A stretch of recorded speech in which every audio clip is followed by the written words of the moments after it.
Melbourne sellers continue to withdraw from the market. Sydney numbers grow and the smaller capitals show some remarkable strength. I'll be back with all the details in just a moment. With the evolution of social media, marketing of property is no longer linear. Consumers are influenced differently. The Property Show is unique in that it empowers agents to connect with buyers and sellers through personalised content, social media and artificial intelligence. The Property Show delivers personalised, laser-focused marketing by combining new media, social media and audience targeting, and gives the agent a digital voice. See how well the Property Show works, and then let's get started telling the world about your property. See it now exclusively at realty.com.au. Welcome back.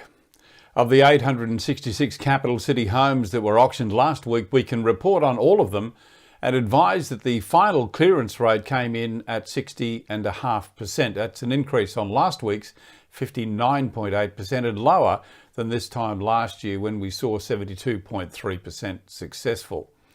Last week in Melbourne, the final auction clearance rate was 32.1% off an extremely low 28 auctions. Two-thirds of Melbourne's auctions were reported as being withdrawn, skewing the numbers of the clearance rate even lower. Of the successful results in Melbourne, all but two were sold prior to auction.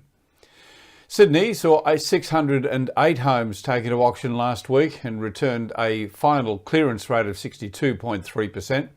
Canberra was the best performer across the smaller cities, returning a final clearance rate of 76.6%. That was off 77 auctions conducted. This week now, and CoreLogic will be tracking 870 capital city auctions, similar to last week.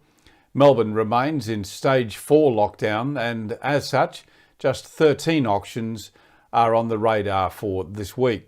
That is a record low for Melbourne's auction market, outside, of course, of the seasonally quiet early January period. In Sydney, there are 653 homes scheduled for auction this week. The number of auctions held across Sydney, you will have noticed, has consistently tracked higher than a year ago since mid-June this year. Across the smaller auction markets now, Brisbane is set to hold the most auctions this week at 83, great to see, while Adelaide and Canberra are expecting each to host 54 auctions.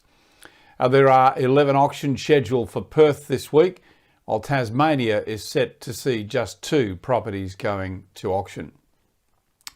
Final clearance rates again, just before I leave you, from last week: Sydney 62.3%. from 608 auctions held. Melbourne 32.1% from 28. Brisbane a nice neat 50% from 64 conducted. Adelaide also with 64 auctions returning 57.8%, and Canberra 59 selling from 77 conducted, giving them the top spot again in the nation at 76.6%. The weighted national average was 60.5%. I'll be back on Monday for CoreLogic to present the preliminary results from the weekend. We broadcast the most comprehensive and up-to-date report on auction activity around Australia, powered by CoreLogic, and we do that every Friday and every Monday exclusively on Realty Media's Real Estate Talk. And a reminder, once again, you can see all of our shows at realty.com.au. I'm Kevin Turner. Thanks for your company. I'll see you next time.